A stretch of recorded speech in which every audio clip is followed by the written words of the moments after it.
Hello, you are listening to the Bethel Atlanta Sermon of the Week. We hope you enjoy this message. For more information about Bethel Atlanta, visit www.bethelatlanta.com.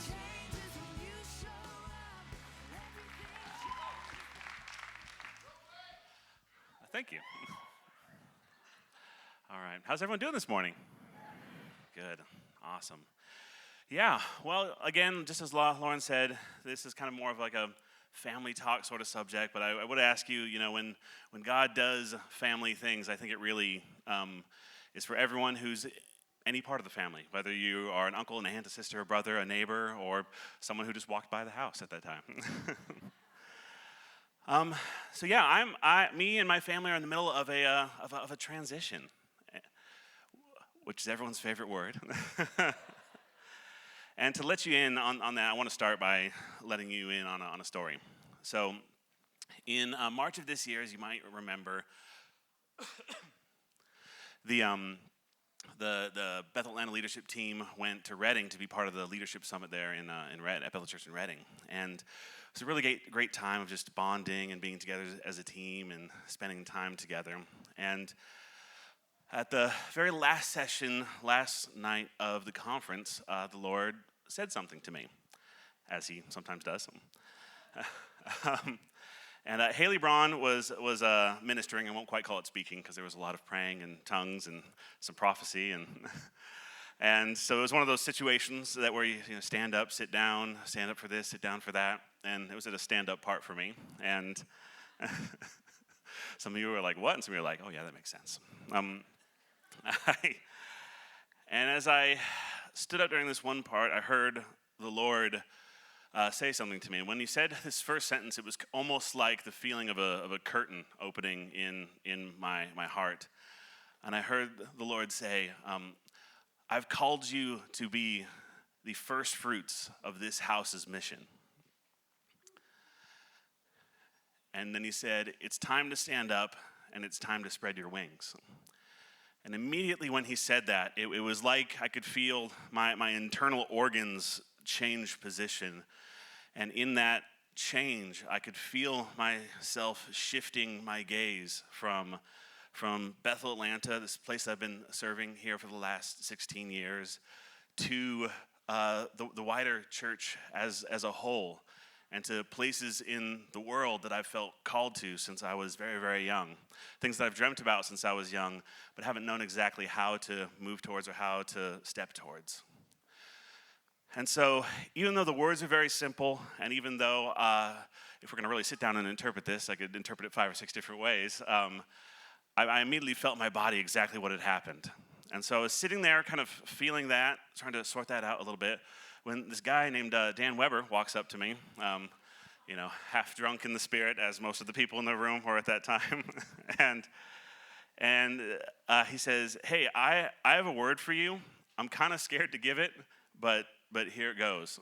And he said, "I was looking at you just a few minutes ago, and I saw a vision of your angel standing next to you, and your angel was hunched over, and I saw your angel stand up and spread its wings."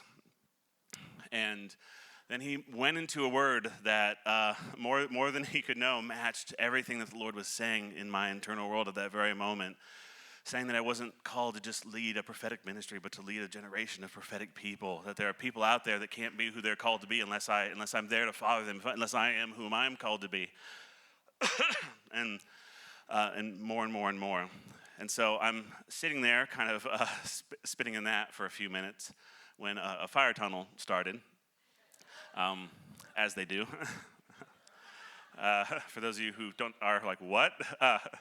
It's a fancy prayer line is what it is. And so I got up and I got in the fire tunnel and getting prayed for by, I assume, Bethel students or interns, and going through this long tunnel, and get about 2/3 of the way through this tunnel when one of the students grabs me and says, "Hey, I've got a word for you. I see you in this cave where the ceiling is too low for you. It's too low for you, so you have to hunch down while you're in this cave. And as you walk out of this cave, you're able to stand up straight and you're able to see where the Father's asking you to go. And again, this entire experience was a total of about 15 minutes. And so I, and not quite in proportion to the way the word was delivered, said, okay. Which in retrospect, I feel bad for possibly terrifying that girl, but I didn't have time to clean that up as I went. So I walked away from that like, okay, Lord, okay. So I came home and I got in bed with April. It was midnight, and like a good, thoughtful husband, I let her know the whole word right then. Yep, which she was so grateful for. And so just a little bit after that, I met with Dan and Lauren just because Dan had been the cream of that prophetic Oreo, and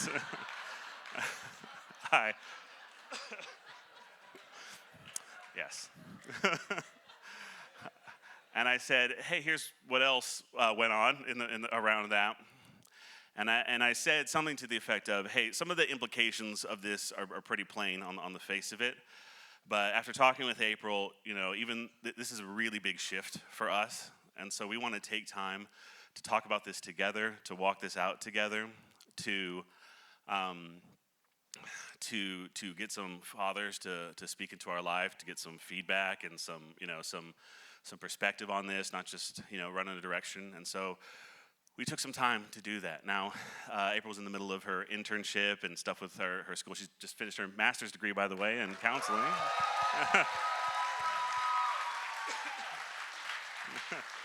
Yes. So, she was just busy doing that. And so we took some time. April and I talked. We spent time wrestling, talking, working it out together, finding the word that was not just for me, but for us. And then we were able to meet with Bill Johnson, with Leif Hetland, and with Paul Manwaring, just to get them to speak into that word and speak into what God's doing. And they're all very, very supportive of the prophetic direction in the word, and really just had a lot of awesome wisdom on how to proceed and what that looked like going forward. And so I'm here today to let you guys know that I'm actually going to be stepping down from my position here at Bethel, Atlanta. You can be sad. That's okay, or angry, or disgruntled, whatever emotional word applies. I don't say that lightly because I'm not a leaving kind of person. I am an obeying the Lord kind of person, though, and I am. Now, some of you may be thinking as you listen to the whole of that story. The Lord said, you're the first fruits of this house's vision. What's this house's vision? Oh, to raise leaders who reign in life, who restore cities to look like heaven on earth.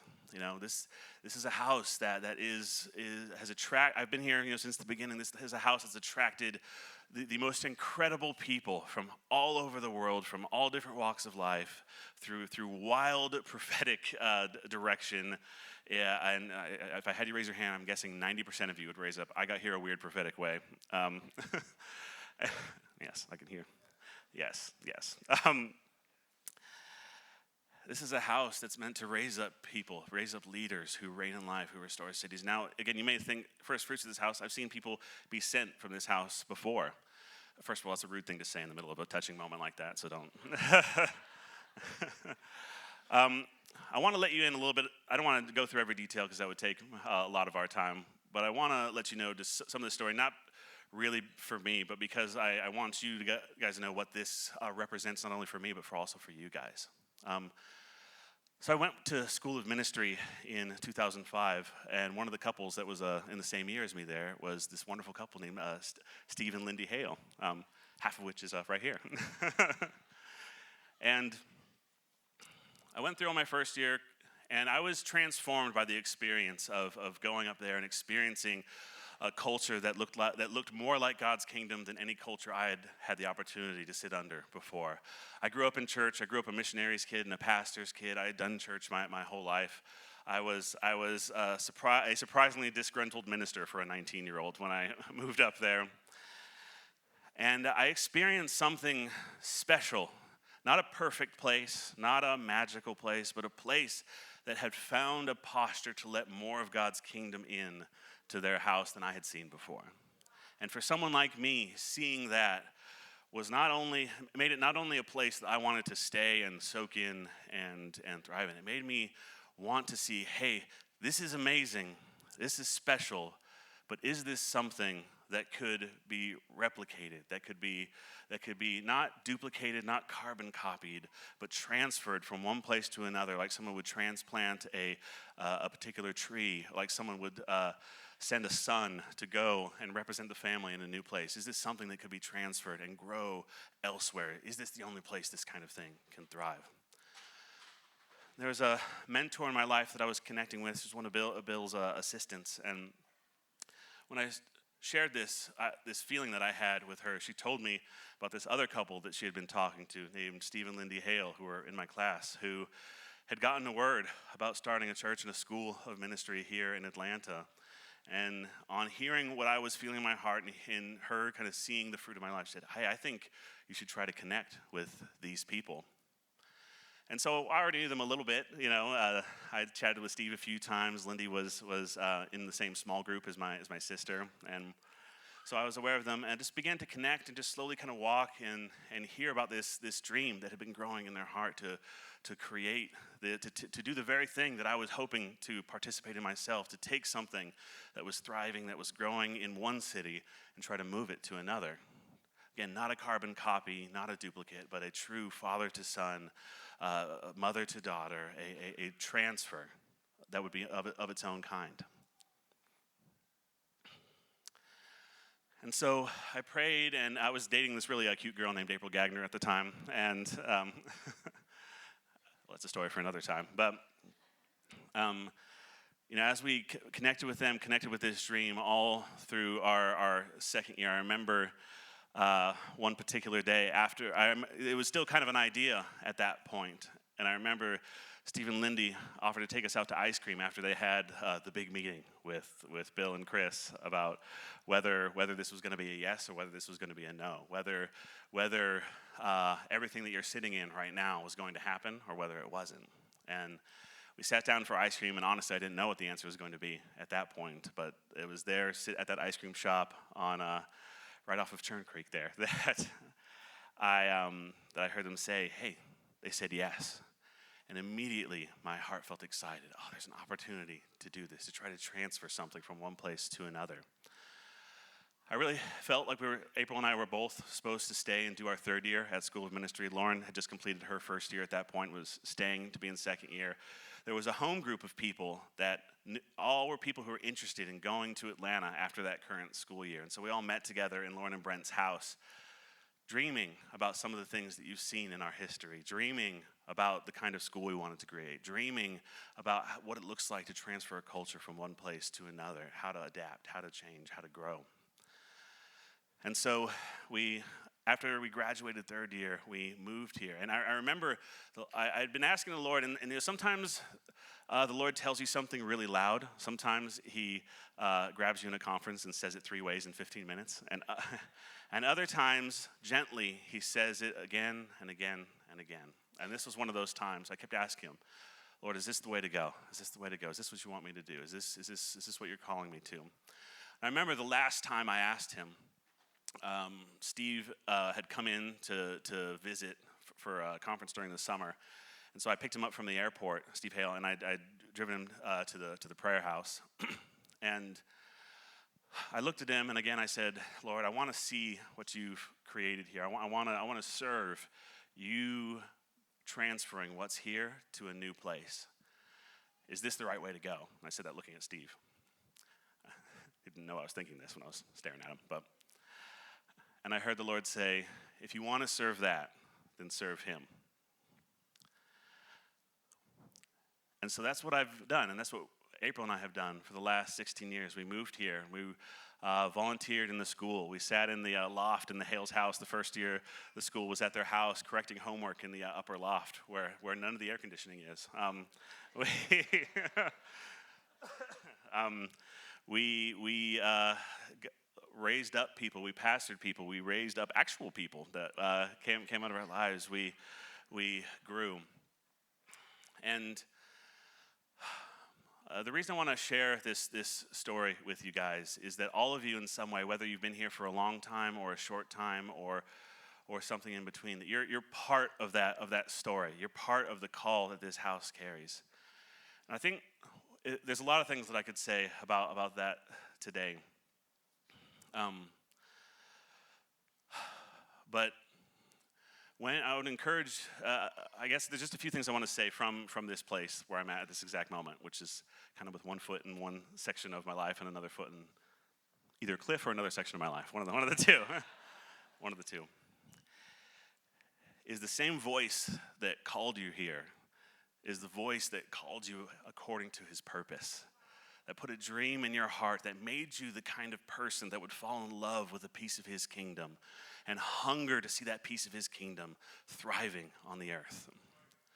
Maybe you're here because he wants to train you up to become the kind of person who can cultivate that and send you to a different place. Maybe he called you here because you're supposed to build a family here and connect here and grow here and live here and become part of perpetuating this vision, this mission of raising up leaders who reign in life to restore cities. Maybe he called you just to come to pick a few pieces, receive a few impartations, receive a touch, receive some healing, some restoration, and then for you to be sent in another direction. And what I want to encourage every single person in this room is to remember that voice that called you here. Remember that voice that called you unto himself. Remember that voice that called you according to his purpose. And remember to keep listening for that voice as your life goes on. That voice never stops.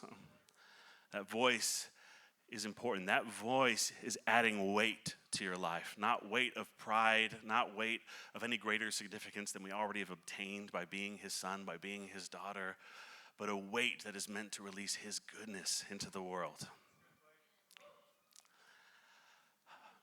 It's been an honor to get to run with you guys. It's been an honor to get to run with Lauren, with Dan, with Steve, with Lindy, with all the leaders that are in this room, with all the leaders that have been on staff, that have never been on staff, and with every single stranger that comes through here, because I guarantee you're probably a leader too if you ended up here. Yeah? Next thing I want to say is that following God is not magic. It's not a fairy tale. It's not a story until it's over. And it's not over until you're dead. And weirdly enough, it's still not over then. When I look back at my history here, I can pick out a million beautiful things. When I look back at my history here, I can look at a million hard things. I can look at that and I can say, should this have been this way? Should this have been that way? And at the risk of using too lofty an example, I don't think many people really knew what it meant for the kingdom of God to come to earth, for the kingdom of God to come to be at hand when Jesus was on the earth. I know that because all his disciples were really confused at the crowning achievement of Jesus' ministry. Again, that's a lofty example because I don't think there's a cross anywhere here in this scenario.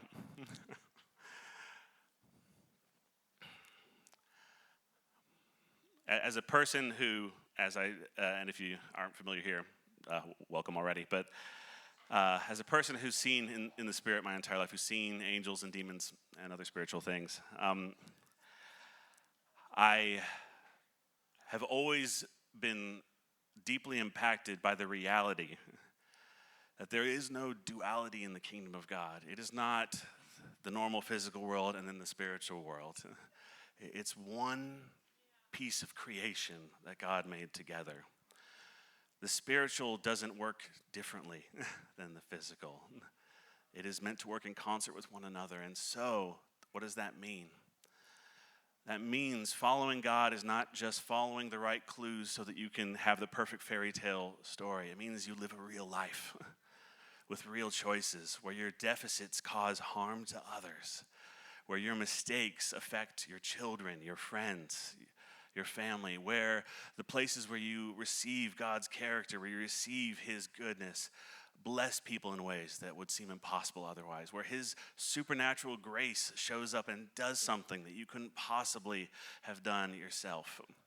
That's what it is to walk with God. That's what it is to follow Jesus. And I know I'm in a room of people that are following Jesus.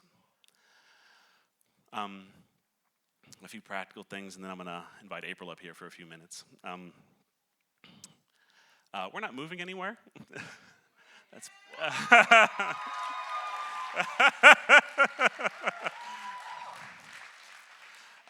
where this is a shift in purpose, and so I wanted to share this story because even though we're planning on staying here, we're planning on being a part of this family, I'm planning to continue serving at this place in whatever capacity I can. I did want to share this story because there is a weight shift. The Lord, I was sent here to serve the mission of this house, and I've been doing so for 16 years.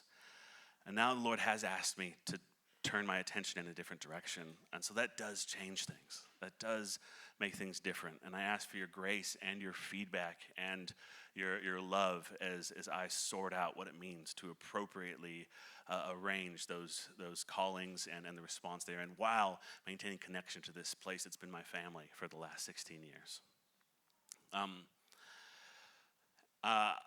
I'll be letting you guys into more of what I'm going to actually practically be doing going forward, but suffice to say, if there's one skill that the Lord has built up in me over the years, it's the skill of telling stories. And there's nothing I love more than telling stories that reveal God's character, reveal his nature. And that's what I've done with that's what I try to do anytime I'm here on a Sunday. That's what I try to do with the books that I write. And that's what I am going to try to do in some new ways and to train up others to do the same in new ways. And so visit my web zone at some point. Yes. All right. I'm going to invite my wonderful wife up here, who has not often been up on this stage holding a microphone as I have, but who has been part of every single step of my life, every single up, every single down, every single good thing you see in me. She directly had a hand in partnering with Jesus, and he needed a lot of help with certain things. And so I would really appreciate if you would stand and honor my wonderful wife as she comes up here.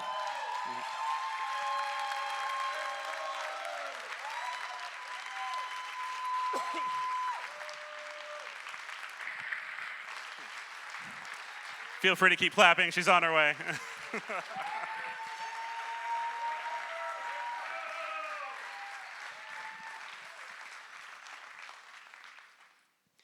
Hi, guys.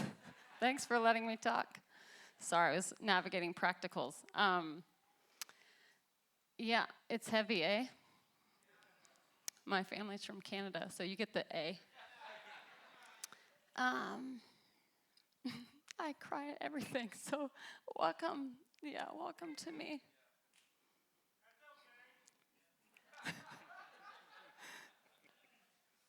This feels heavy because when we moved here to help start the church and school, we said we're moving here indefinitely to run with our favorite people, you guys, and to build something that we all were inspired by in Reading, and to bring it here and cheer our friends on and say, you can do this, run in your sphere, look at you go, you got this, look at us all go. And we're all cheering each other on in our giftings and our talents and our calls. And so we came here with this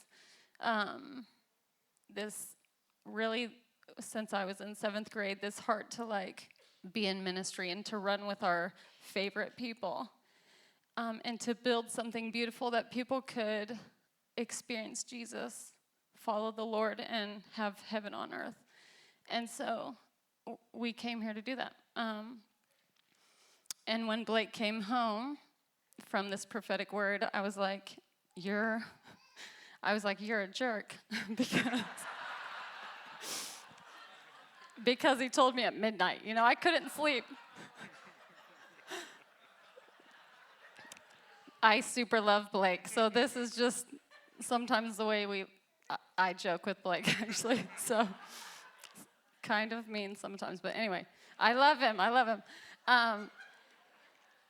So I literally was like, you know, now I can't sleep, and I said, what do you think that means? And he said, I think it means I need to step off staff. And I was like,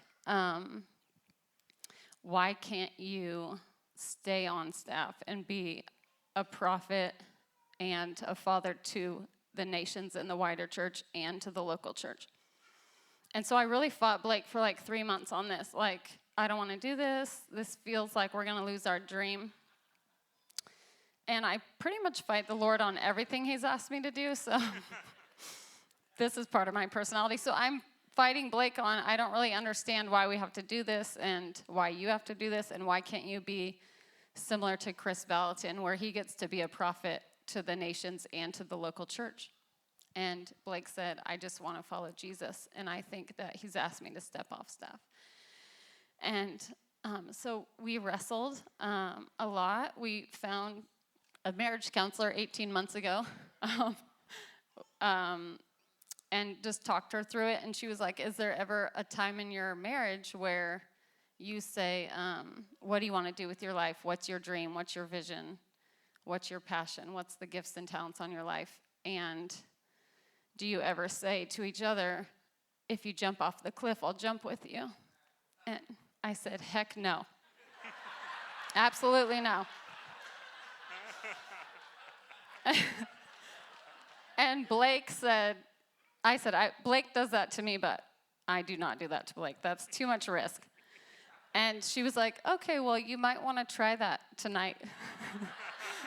So that night I went to the room and like it felt heavy, and I was like, okay, what are your dreams? What are your visions? What do you want to do with your life? What's your passions calling? And he said, I want to follow Jesus, and I want to jump off the cliff. And I'm like, okay, I'll do it with you. I'll do it with you. So, and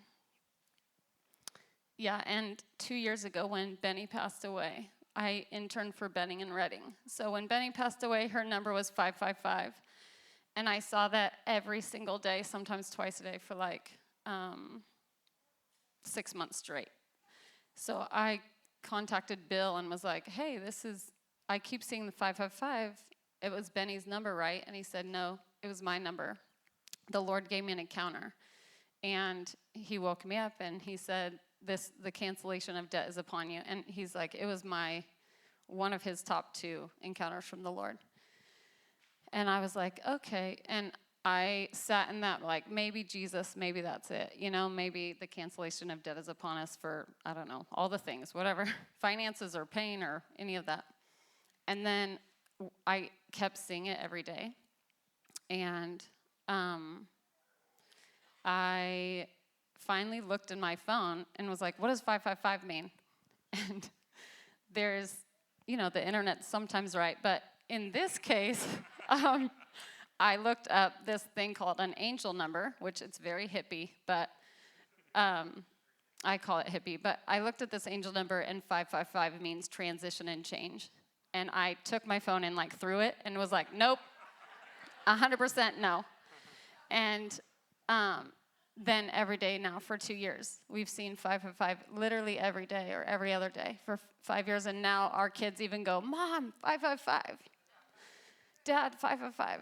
And so, last night we saw it right before dinner. So it does feel like a loss. Like, this does feel like we're jumping off a cliff, and we've cried probably every day for like 6 months. Or I have. He's probably cried like once a week maybe for 6 months. But this does feel like a loss because it does feel like we came here to build the church and school with you guys, with our people. And it does feel like we're letting go of a story before we were ready to let go of a story. And so it does feel like we're in grieving something that we weren't ready to let go of. But we're saying, yes to Jesus and risking. And it does feel like we're standing at the edge of a cliff and like about to jump. And so, feels heavy. Yeah.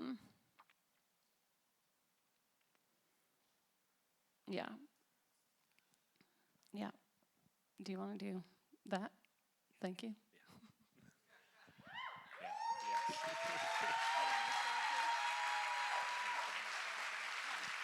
Yeah.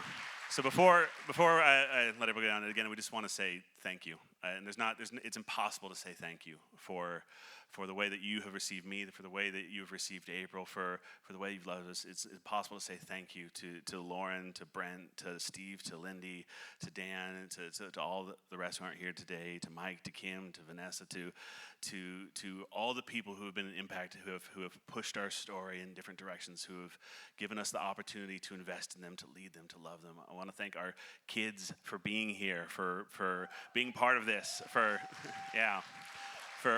paying the cost that it does to be born into a family that follows God. And so again, we just say thank you to everyone. And thank you. All right. So Lauren's going to come on up, and if you want to give Lauren and April a hand, that'd be wonderful. Awesome.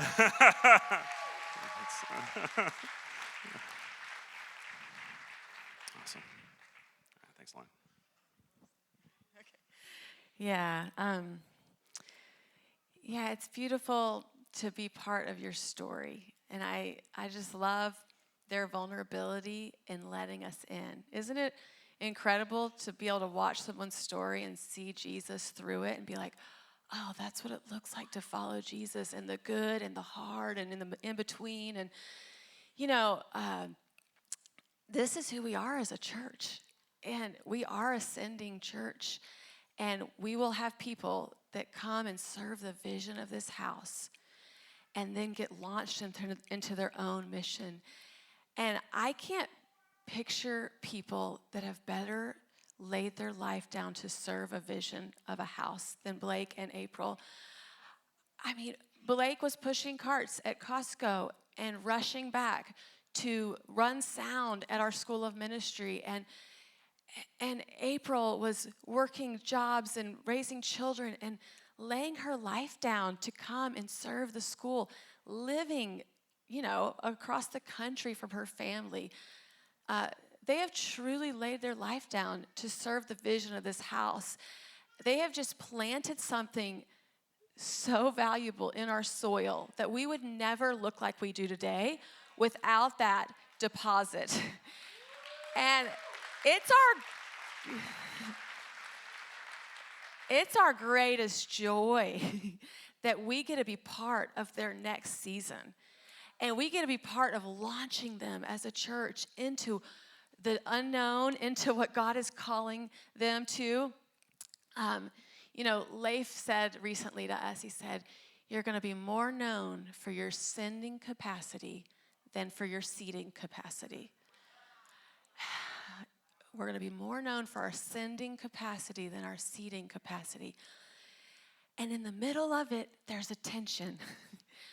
And I think April so eloquently stated it. Like, it is hard. It is sad. And it's also crazy full of hope. And I get to sit in this tension of grieving the dreams and grieving the hard part, while also saying, God, you have this call on the Healy's life that I get to be part of, that I get to watch come into fruition. And so I just want to be real that there's a tension in the middle of these hard and really hopeful moments. And I want to thank Blake just for his gift as a prophet to our house. And I'm so grateful, and we're so grateful, and we are marked by his life. And, I think I've had a lot of time to sit with memories, as y'all have, and a few just pop out, like the messages you've spoke in our house have carried the Father heart of Jesus, that I have heard messages with such conviction, but with such kindness, that I'm like, that sounds like the Father's voice, you know. And those are forever impacting me. I have been activated in the prophetic by him being a prophet, just in proximity. The words that he has declared over our house, if you don't know them, they have shaped and guided our decisions as a house. The prophetic words have really brought us to this point, many, many of them. And just marked by our friendship, our days camping, our making sugar cookies, like all these moments as families, I'm like, oh, I'm so marked. And I have just such a belief that his influence is going to extend and expand. It's going to extend beyond where we see it today, and it's going to be expansive. And I think it's to the broader church, to the nations, and I think it's also to those who might not be influenced by the church. I see moments and hear testimonies that you're in communities that don't walk into the four walls of any church. And those people are meeting Jesus because of your influence. And I just want to partner my belief, like there's more of this coming. And so I'm going to pray and commission you as this prophet to the broader church. And then we're going to spend some time praying for his family. So, come over here.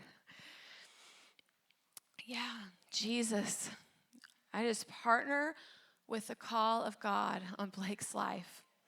We partner our faith and our belief with Blake. I just see you and value you as a prophet and the grace on your life. And I commission you to reach the Big C Church, to reach the nations, to reach those who are not yet reached by the church. And I just see your influence just spanning wider and broader. And there's a grace released everywhere you go.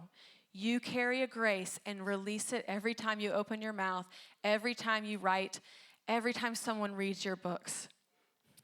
Your voice is so important in this hour to the church. We need you. The church needs you.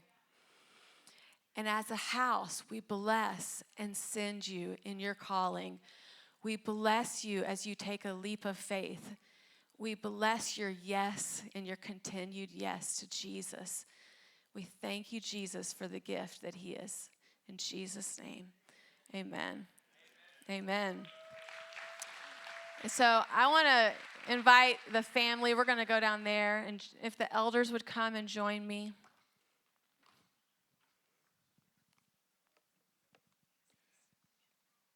Yeah.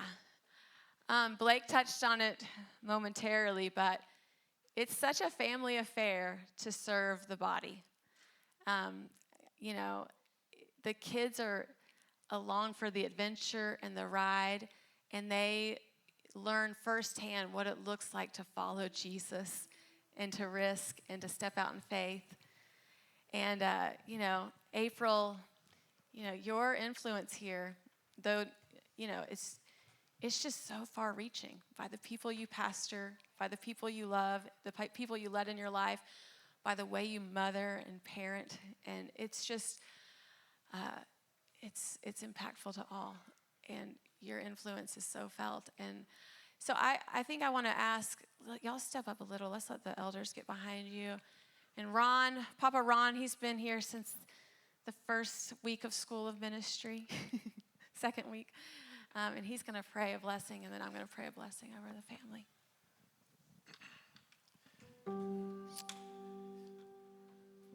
This is probably more of a blessing than a prayer, but I just love you guys. Love you, love you, love you. And I love your heart. And I was just thinking the greatest blessing in a father's life is to see his kids grow up to love the Lord and walk with him in humility and obedience. And you guys have done that well, so well. And so, no matter, I'm thankful that you're still going to be here, part of us, and we are definitely sharing you with the rest of the church. And so we just bless you guys. We bless the gifting on your life to grow even more, that your influence would be expanded, and that the church would just realize what a blessing you are and a gift from the Lord. And so we bless your finances, that God would prosper you in ways that you haven't even thought about yet, and that you would see His heart for you and His love for you in the way that He provides for you. And so we just bless you guys. We love you. Yeah, Jesus, we just thank you for this amazing family. Thank you for Sybil and Ender and Novi and Finley and Hayden and April and Blake. And we just thank you that they live their lives laid down for you. They live their life with a giant yes to your voice, and they walk it out. God, I pray that your face just shines on them in this moment. I pray your nearness is so close as they navigate stepping out in faith and risk. God, we are forever grateful for this family, and we're so thankful that we get to still have them in our midst, Lord, just in a different capacity, God. You've blessed us so much by the deposit of their life. And we just pray that you bless them and with the blessing of this house, with the grace of this house. And we just thank you that you're so generous with us. Yeah, we love you and we love them.